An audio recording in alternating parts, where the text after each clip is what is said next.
Welcome to our webcast. I'm David Folk Thomas, and are you like me? Do you like to keep in shape, work out, and hope you don't hurt yourself when you're doing it? Well, there are a lot of right ways to work out.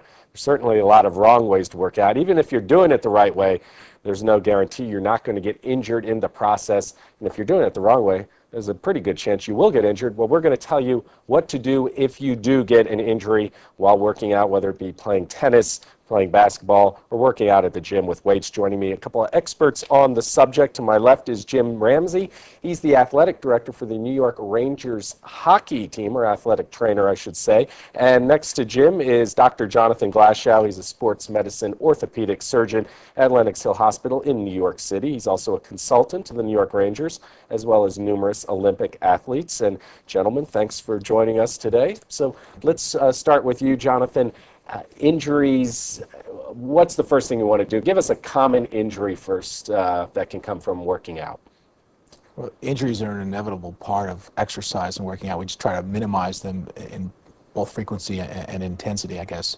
A very common injury is a knee pain brought on, for instance, after a leg workout exercise. You're just feeling a strain after working out. You have pain. You're having trouble going down the stairs. You're having trouble sitting in a movie for any extended period of time. When you sit at the restaurant, you get up, the knee creaks, and it's painful, and you don't know what to do. You know when the cold front's coming in, so to speak. You can predict the weather. Okay. Right. So then, what other kind of injuries? You are with the Rangers. What other kind of injuries outside of the ones where they're getting clocked into the boards by a member of the Philadelphia Flyers? But what kind of injuries are you seeing from working out? What we'll commonly see is a muscle strain. What it involves basically there is the muscle becomes damaged. You overload the muscle by using improper form or technique, and that's when you commonly hear the pop sound, or you basically feel something that tears in the muscle, and later on you'll know some swelling, maybe some discoloration in that. But basically muscle strains are a very common injury in weight training or riding the bike, anything in terms of the fitness facility. And the difference again between a strain and a sprain, Jonathan? It's a semantic terminology. We like to keep things in little boxes to make us feel better, but a sprain generally refers to a stretched ligament, whereas a strain refers to a stretched muscle. And we grade them. A grade 1 sprain, for instance, of a ligament is that the fibers are stretched but not really beyond their elastic length. In other words, they stretch and go back. A grade 2 is a partial tear. In other words, the ligament is partially disrupted but still intact. And a grade 3 sprain is a complete disruption of that ligament. Are sprains generally harder to heal from than a strain, or does it depend?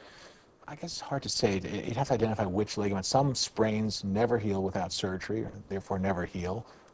And most strains of a muscle, you refer to a partial tear of the muscle. And muscle, by definition, has a better blood supply and healing ability than a non-vascular tissue or a less vascular tissue like a ligament. So in general, to answer that question, I guess you'd have to say that a muscle has more ability to heal, therefore a strain is more easily healed. But you could have a sprain that gets better much more quickly than a very significant muscle strain, like a bad hamstring or Achilles or calf strain. Sometimes they take a long, long time, as I'm sure Jim can attest to, in getting somebody back to a real sport. And just very quickly, tendinitis also, you hear a lot about that. What's the difference between tendinitis and...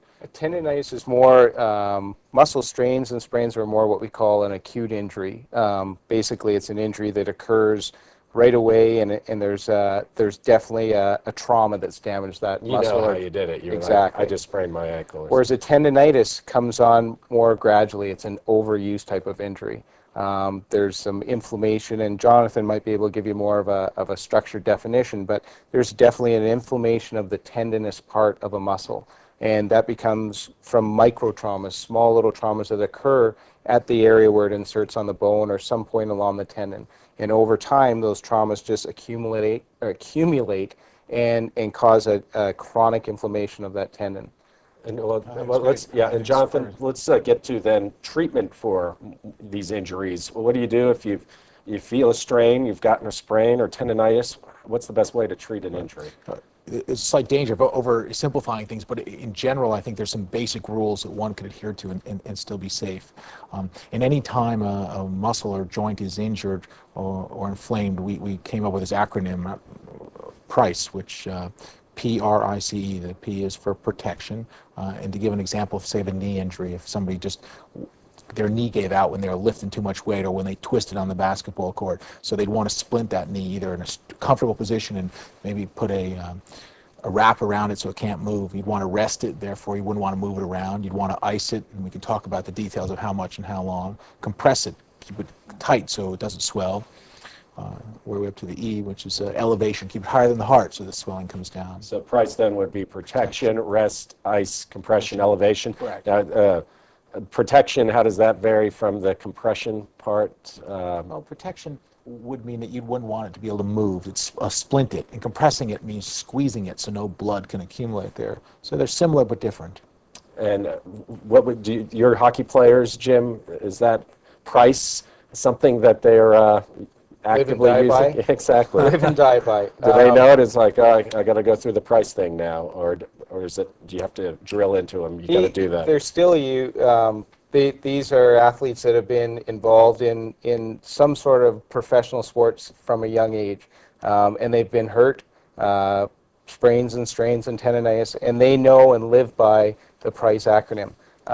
But at the same time, it's my job to make sure that that individual is doing all the right things, the compression, the elevation, the ice, and providing all the tools that they need to do it, whether or not we're on our plane flying home from a game, or in the hotel after a game, or in the training room after practice or before practice. So you definitely have to stay on these guys, even though they know it, and they know it very well. Okay, now we know it makes sense why you want to protect it, and it obviously makes sense to rest it. You don't want to put added stress on it. What does ice do for an injury? Well, I think in an acute injury, to understand what happens, it can maybe better shed light on why we use ice in initial injuries. It has several functions.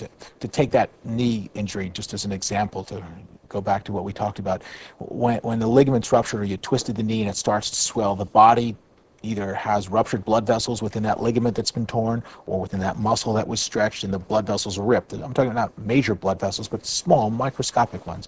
And they allow fluid or blood to accumulate within the joint. And that blood is a terrible irritant once it's out of the blood vessel. So we try to reduce the amount of blood that comes out. And so when you apply ice or a cold, it vasoconstricts or squeezes down the blood vessels, so it limits the amount of blood that comes out of the blood vessel to reduce what we call the inflammatory response of the body.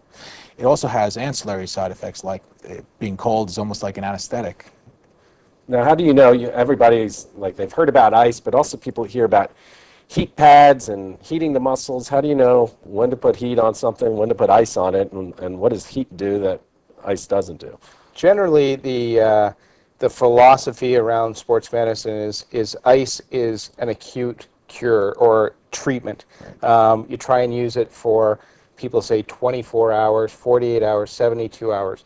From an injury. From the time of injury.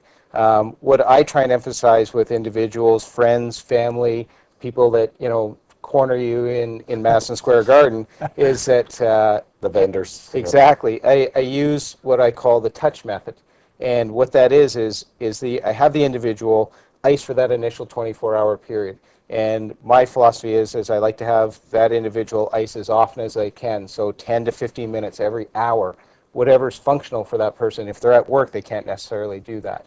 And then after 24 hours of that initial price, to basically touch the injured area when they wake up in the morning or sometime during the day. If that injured area compared to their non-injured side is equal in terms of temperature. So if you touch your good side and it's normal body temperature, you touch the bad side, it's normal body temperature, then you know that the inflammatory phase that Jonathan talked about has basically settled down, and you can start being a little more aggressive with your treatment, possibly adding heat.